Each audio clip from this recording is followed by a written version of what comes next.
అందరికీ నమస్కారం అండి.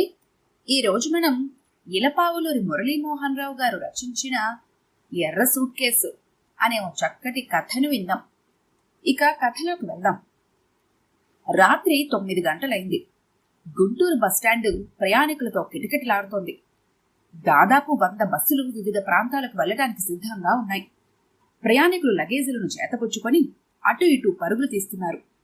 ఓ అరుగు మీద 2 సూట్ కేసులు, ఒక బొట్ట పెట్టుకుని కూర్చున్నారు వృద్ధ దంపతులు గోపాలరావు, వరలక్ష్మి.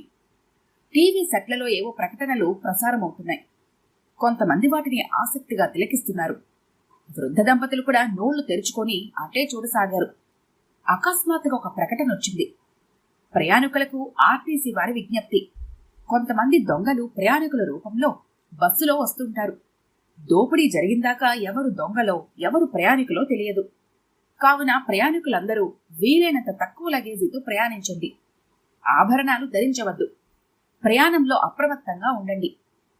ఉలిక్కి పడి తన లగేజీ వైపు చూశాడు గోపాలరావు. 3 శాల్తీలు భద్రంగా ఉన్నాయి. ఏవేవ్ చూస్తున్నావుగా, కాస్త జాగ్రత్తగా ఉండు.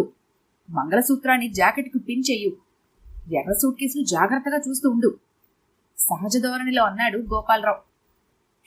నెమ్మదిగా మాట్లాడండి, నలుగురు వింటారు, గొనిగింది వరలక్ష్మి. హైదరాబాద్లో తన మేనల్లుడి పెళ్లికి భార్యతో సహా బయలుదేరాడు గోపాలరావు. ఆయన స్కూల్ టీచర్గా పనిచేసి 5 ఏళ్ల క్రితం రిటైర్ అయ్యాడు. 40 ఏళ్లుగా టీచర్ వృత్తిలో ఉండటం వలన రోజు 60 మందికి గొంతెత్తి పాఠాలు చెప్పే అలవాటు కావడం వలన చిన్న విషయాన్ని కూడా పెద్దగా చెప్పడం ఆయనకు అలవాటైపోయింది. 9:30కు హైదరాబాద్ బస్సు వచ్చింది. మంగళసూత్రం జాగ్రత్త, ఎర్ర సూట్ కేసు జాగ్రత్త, మళ్ళీ అన్నాడు గోపాలరావు. నల్ల బ్యాగు బుట్టపైన పెట్టి ఎర్ర సూట్ కేసు మాత్రం ఇద్దరి కాళ్ల మధ్య పెట్టాడు గోపాలరావు. బస్సు నిండింది. ప్రయాణికులందరినీ జాగ్రత్తగా గమనించసాగాడు.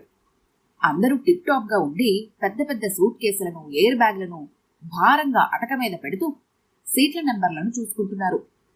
వీళ్లలో దొంగలెవరో దొరలెవరో కనిపెట్టడం ఎలా? ఎవడి ముఖాన దొంగ అని రాసి ఉండదు కదా అన్నాడు గోపాలరావు.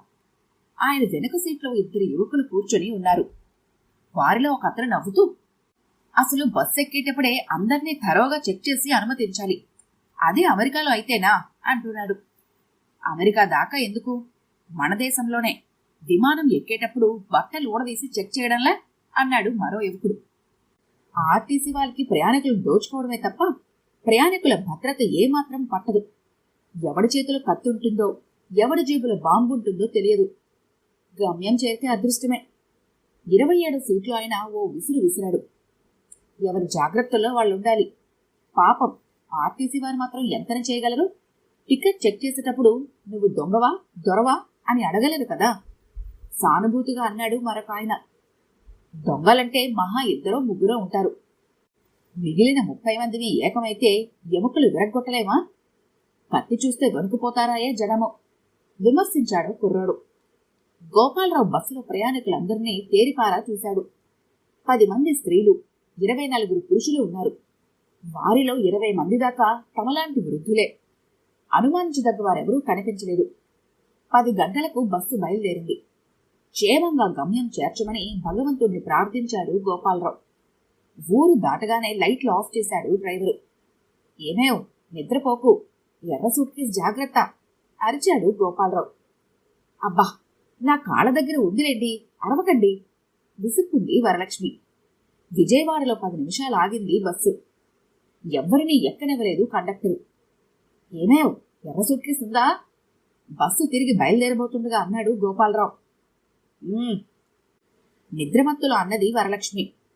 నందిగామలో ఆగింది బస్సు. 2 దిగారు. మరో 2 ఎక్కించుకున్నాడు కండక్టరు. వారిద్దరూ పల్లెటూరు రైతు దంపతులు. వీరి వల్ల హాని ఉండదని నిర్ణయించుకున్నాడు గోపాలరావు. ఎర్ర సూట్ కేసు జాగ్రత్త అరిచాడు మళ్లీ బస్సు బయలుదేరుతున్నప్పుడు. అబ్బబ్బబ్బా, మీ చాదస్తం మండిపోను, ఎందుకంత పెద్దగా అరుస్తారు? నిద్రపోయేవారు లేస్తారు కోపంగా అన్నది వరలక్ష్మి. పాపం, ఆయన అరవాలని అరవడం లేదు, ఆయన గొంతు తీరే అంతా. బస్సు సూర్యపేట దాటింది. అమావాస్య కావడంతో బయటంతా కటిక చీకటి. ప్రయాణికులంతా గాఢ నిద్రలో ఉన్నారు. ఉన్నట్టుండి బస్సు కీచుమంటూ ఆగడంతో అందరూ నిద్రావస్థ నుండి బయటపడ్డారు. 2 లైట్లు వెలిగాయి. కనబడిన దృశ్యమంతా చెలిలోనూ అందరికీ చెమటలు పట్టించింది. మొత్తం 4 ముసుగులు కప్పుకొని ఉన్నారు. 4 చేతుల్లోని పొడవాటి కత్తులు చీకట్లో మిలుగురుల్లా తలతలా మెరుస్తున్నాయి. కత్తులు 4-5 వంపులు తిరిగి ఉన్నాయి. జాగ్రత్త, వీటితో పొడిచి బయటకు లాగామంటే పొట్ట మొత్తం బయటకొస్తుంది. నోరు మెదిపారంటే మీ పేగులు ఎలా ఉంటాయో మీకే చూపిస్తాం అన్నాడొకడు కత్తిని గుండ్రంగా తిప్పుతూ. ఒకడు డ్రైవర్ వద్ద నిల్చున్నాడు. బస్సు నెమ్మదిగా కదులుతుంది. గోపాలరావు గుండె నిమిషానికి 200 సార్లు కొట్టుకుంటుంది. వెనక్కి తిరిగి చూశాడు. ప్రయాణికులందరినీ చెక్ చేసి పంపాలని సెలవిచ్చిన యువకులిద్దరూ లేరు.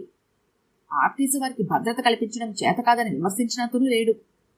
అందరం కలిస్తే దొంగలు ఏం చేయగలరు అని ప్రశ్నించతను సీట్లో లేడు. దొంగలెవరో దొరలెవరో గుర్తించడం సాధ్యం కాదని గోపాలరావుకి అర్థమైంది. కత్తి గోపాలరావు మెడ మీదకొచ్చింది. మర్యాదగా ఎర్ర సూట్ కేసు ఇవ్వు అన్నాడు దొంగ. ఇవ్వను ఇవ్వను వణుకుతూ అన్నాడు గోపాలరావు. బాబు, ఆ నల్లది తీసుకెళ్ళండి, రేపు మా అల్లుడి పెళ్లి దీనంగా అన్నది వరలక్ష్మి. నోరు ముయ్యవే అంటూ మంగళసూత్రాన్ని ఎర్ర సూట్ కేసుని లాక్కున్నారు. 10 నిమిషాలు దోపిడీ ముగిసింది. ఒక నిర్జన ప్రదేశంలో బస్సును ఆపించి దొంగల చీకట్లో పరారయ్యారు. నార్కెట్పల్లి పోలీస్ స్టేషన్కు తీసుకెళ్లారు బస్సును. అంతా గందరగోళం, ఏడుపులు, పెడబొబ్బలు. తాము పోగొట్టుకున్న సామాన్లు, నగలు, డబ్బు వివరాలు రాస్తున్నారు అందరూ.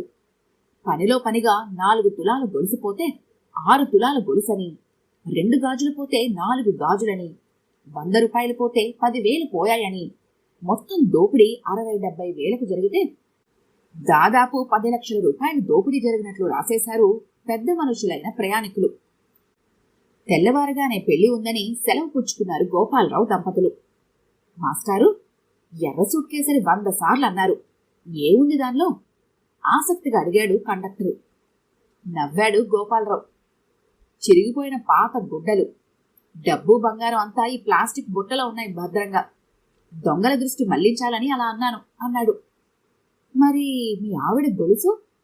అది రోల్డ్ గోల్డ్ది. అయినా 8 తులాలు గొలుసుపోయిందని కంప్లైంట్ రాశాను. కనీసం 4 తులాలైనా ఇవ్వకపోతారా? హుషారుగా బయలుదేరుతూ అన్నాడు గోపాలరావు. వృద్ధుడైనా ఆయన తెలివికి మెచ్చుకోకుండా ఉండలేకపోయాడు కండక్టరు. ఈ కథ గనుక మీకు నచ్చినట్లయితే లైక్ చేయండి, షేర్ చేయండి. మరిన్ని ఇంట్రెస్టింగ్ కథల కోసం మా ఛానల్ని తప్పకుండా సబ్స్క్రైబ్ చేసుకోండి.